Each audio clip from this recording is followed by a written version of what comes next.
हे नारायण,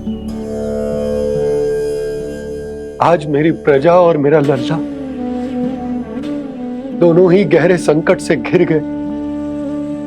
आपको मेरी सहायता करनी होगी।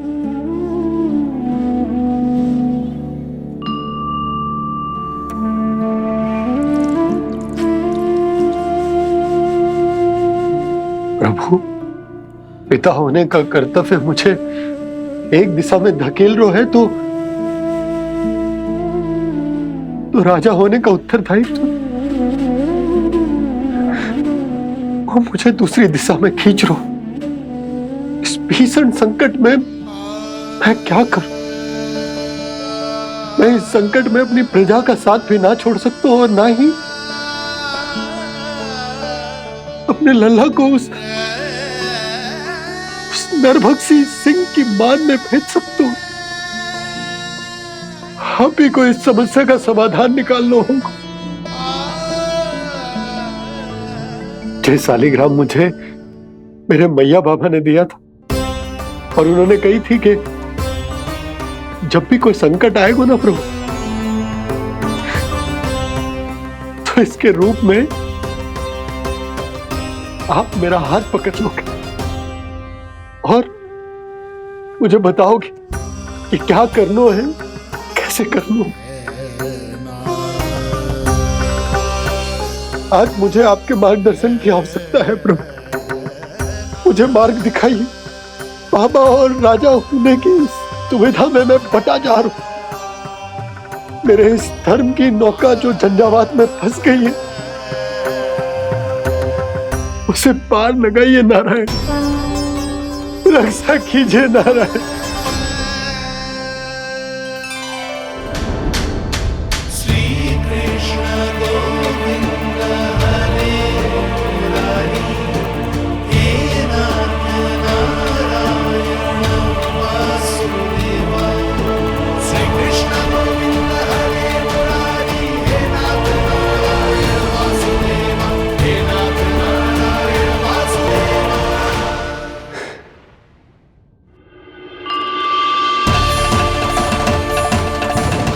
शालिग्राम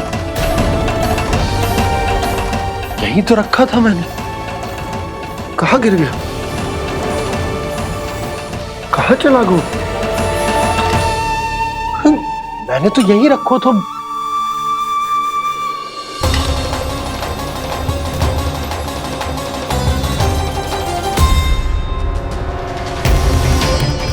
कान्हा, तू यहां क्या कर रहा है? शालिग्राम देखो तूने?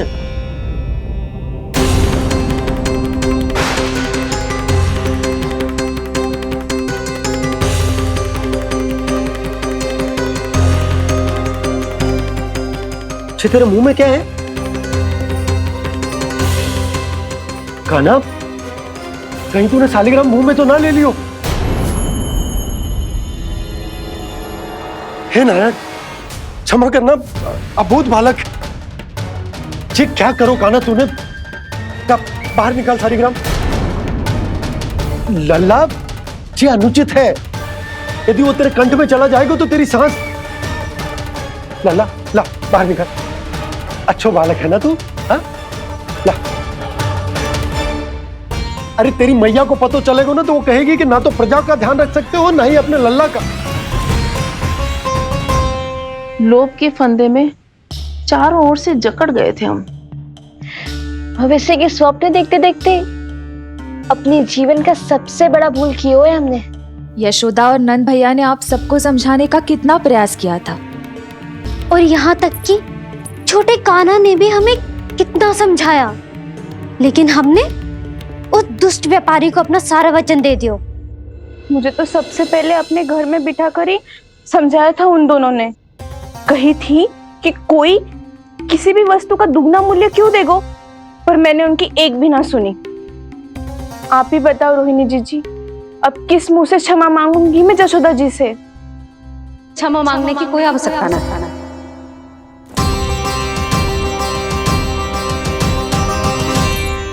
महत्वपूर्ण बात तो ये है कि तुम सबको अपनी भूल का आभास होगा और उसका पछतावा भी। पर अब तो बहुत देर हो गई है जशोदा जी। अब क्या होगा?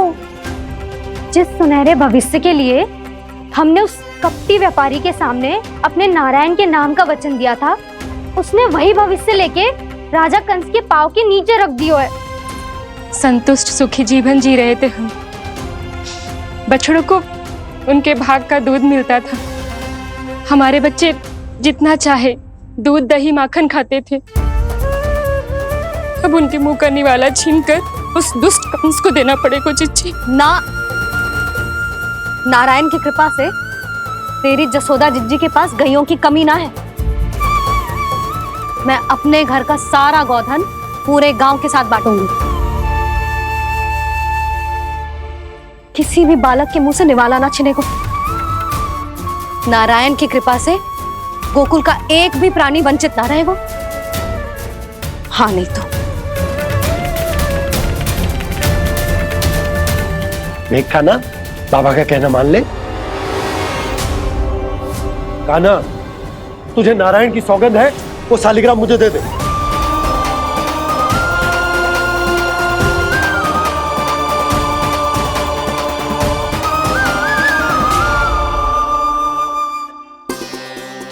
क्या करो लल्ला तूने? ऐसे भी कोई कर तो है क्या लल्ला? मैं पहले से ही तुझे लेकर कितना चिंतित हूं। अच्छा पता है तुझे? क्षमा करना प्रभु।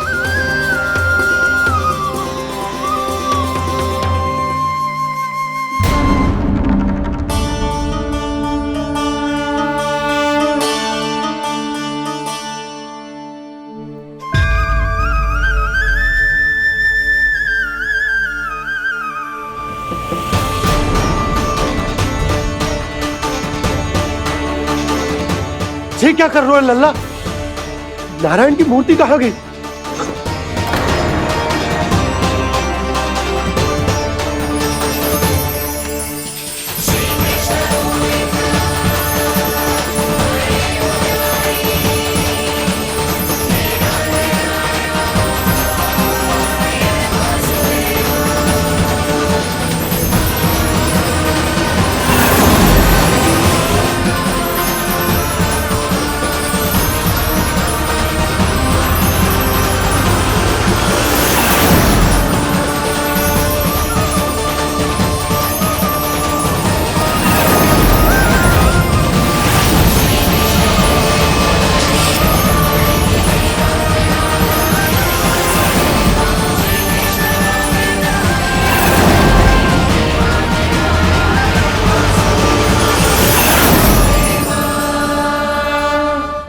मैंने ना कान्हा के मुंह में फिर से ब्रह्मांड देखो है। मैंने तो ये भी देखो कि श्री नारायण गोकुल में हर स्थान पे है। जहां देखो वही नारायण। जिनके मुख में त्रिभुवन है, जो सारी सृष्टि का संचालन करते, मैं उन्हीं की चिंता कर रहा था।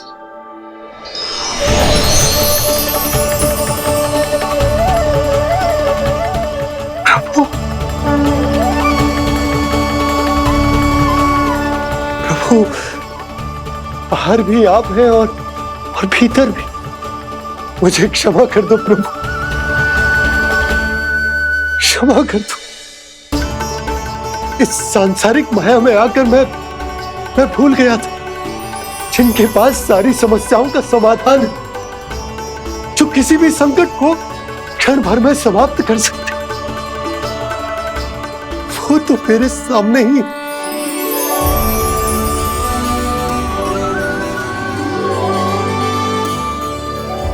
समस्या कैसी भी क्यों ना हो, चिंता समाधान नहीं, बाधा होती है। इसलिए चिंता मत कीजिए बाबा। मैं तो सदैव ही कहता हूं, मनुष्य को कठिन से कठिन परिस्थिति में भी चिंता से दूर ही रहना चाहिए। यदि व्यक्ति अपना सारा ध्यान अपने कर्मों को पूरा करने पर लगाए, तो वो बड़े से बड़े संकट का सामना भी सहज ही कर सकता है।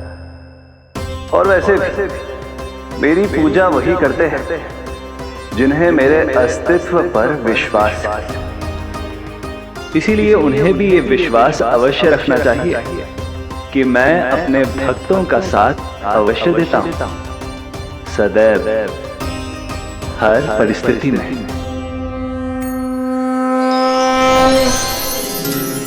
मैं आपके साथ ही हूँ बाबा।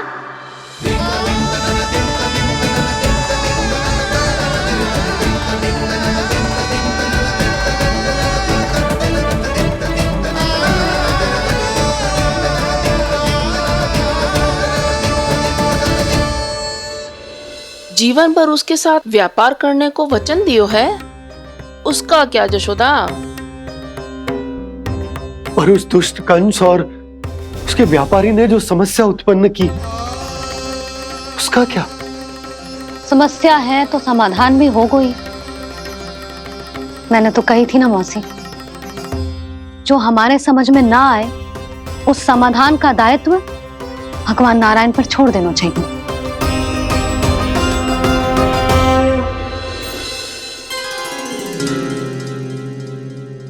ये देखो,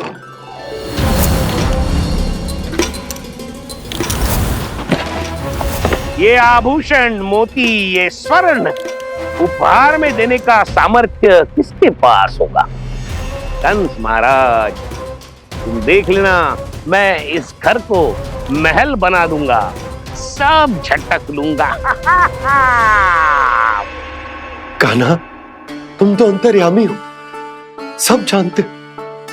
बताओ ना, कैसे मैं गोकुलवासियों की सहायता करूं? कोई उपाय सुझाओ। तुम्हारी ये रहस्यमयी मुस्कान बता रही है कि तुम्हारी लीला पहले से ही आरंभ हो चुकी है ना? अपने कर्मों का फल सभी को भोगना ही पड़ता है बाबा, चाहे वो अच्छा हो चाहे वो बुरा।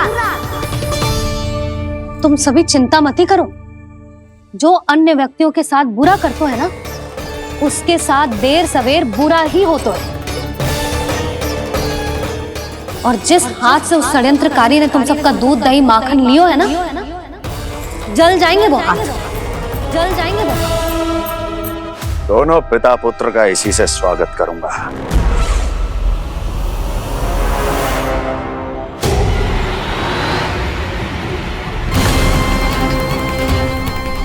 अचानक गदा में ताप कैसा? मेरे हाथ चल रहे हैं।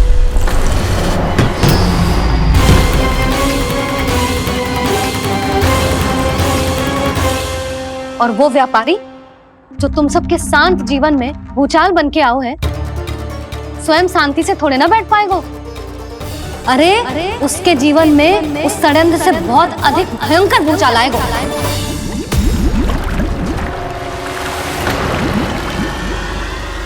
स्वामी, ये अपने आप कैसे बोलने लगा?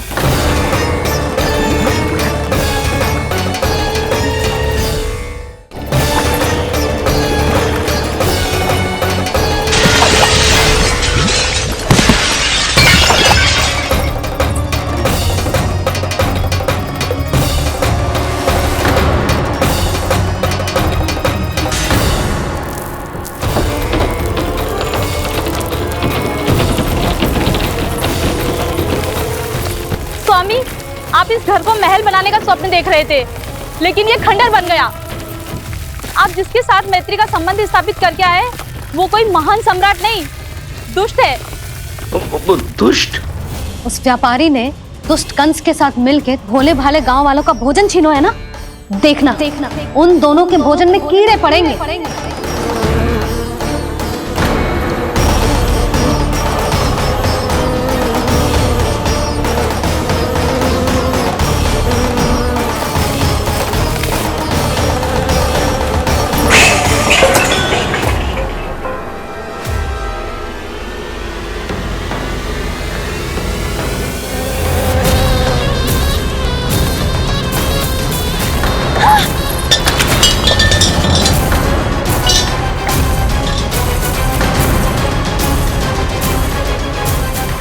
स्वामी, घर गया, जीविका का साधन गया, अब क्या जाएगा हमारा जीवन?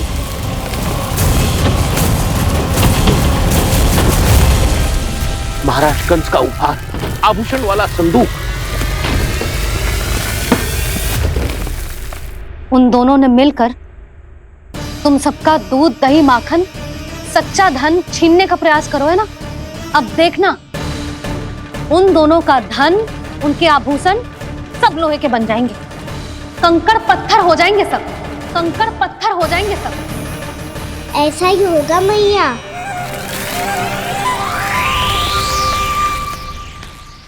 मेरे ग्राहक। लेकिन स्वामी, ये इतने क्रोध में क्यों दिखाई दे रहे हैं?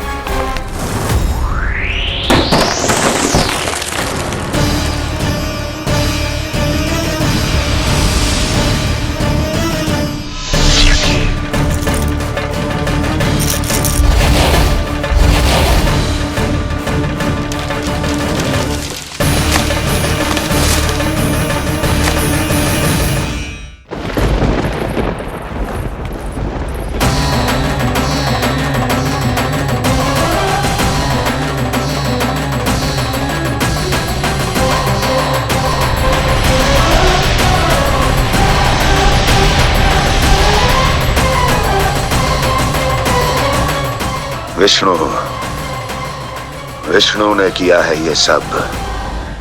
कंस ने जो किया है उसका दंड वो अवश्य भोगेगा, उसका दंड वो अवश्य भोगेगा, दंड वो अवश्य भोगेगा। किसने कहा ये? किसने कहा ये? किसने कहा? मैंने पूछा किसने कहा ये? तुम जिसे ढूंढ रहे हो वो मैं हूँ, विष्णु अवतार। क्या चाहता है तू? तुम्हारे युद्ध मुझसे था कंस, और मेरे भोले भाले भक्तों को अपने जाल में फंसाकर तुमने सारी सीमाएं पार कर दी। अब जब तक तुम गोकुल के ग्वालों को अनुचित प्रकार के अत्याचार से मुक्त नहीं कर देते, तुम्हारा और अन्य सभी षड्यंत्रकारियों का सामर्थ्य, वैभव, बल सब कुछ नष्ट होता चली जाएगा, और तब तक अपने पूर्व रूप में वापिस नहीं आएगा जब तक तुम उन निर्दोषों को जीवन यापन का अधिकार लौटा नहीं देते।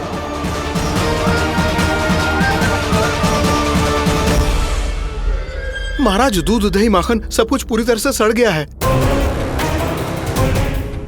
महाराज, सारा अनाज, फल और सब्जियां सब नष्ट हो चुकी हैं महाराज। महाराज, महल का सारा पेयजल दूषित हो चुका है। छल है ये। ओ विष्णु अवतार हमें अपने माया जाल में फंसा रहा है। ऐसी सड़ी हुई मिठाइयां मैंने आज तक नहीं खाई हैं। खोए की नहीं, पत्थर की बनी है ये, उससे भी कड़ी है तुम्हारी ये मिठाइयां। आज के बाद कभी मिठाई नहीं लेंगे। जो बुरे कर्म करते हैं उनके साथ बुराई होता है, और अच्छे कर्म करने वाले को अच्छाई मिलती है। आप अपना कर्म कीजिए बाबा, आपकी चिंता अपने आप दूर हो जाएगी। और हाँ बाबा, शीघ्र ही आपको एक बड़ा डिनर लेना होगा।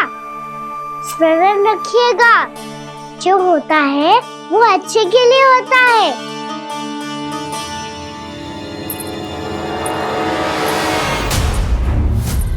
बाबा, मैया आ रही है, क्या करूं?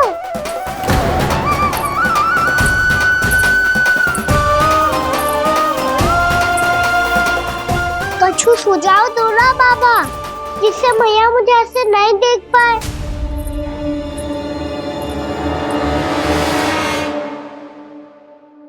सुनो जी, आपने पुकार लगाई थी क्या?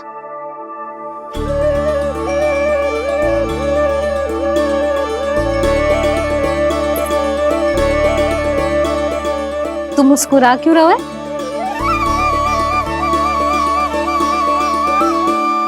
और आप भी बदले बदले से दिख रहे हो। पूजा करके तनिक शांति मिली ना? शांति ही नहीं यशोदा, प्रभु नारायण ने मुझे समस्या को समाधान भी दे दिया। मैं बस अपना कर्म करूंगा। कल कंस से मिलने मथुरा जाऊंगा मैं। उस दुष्ट अत्याचारी से मिलने जाओगे आप? ना ना, मैं आपको उससे मिलने ना दूंगी। देखो ना आपने कैसे हमारे गांव वालों को फंसाओ है उसने।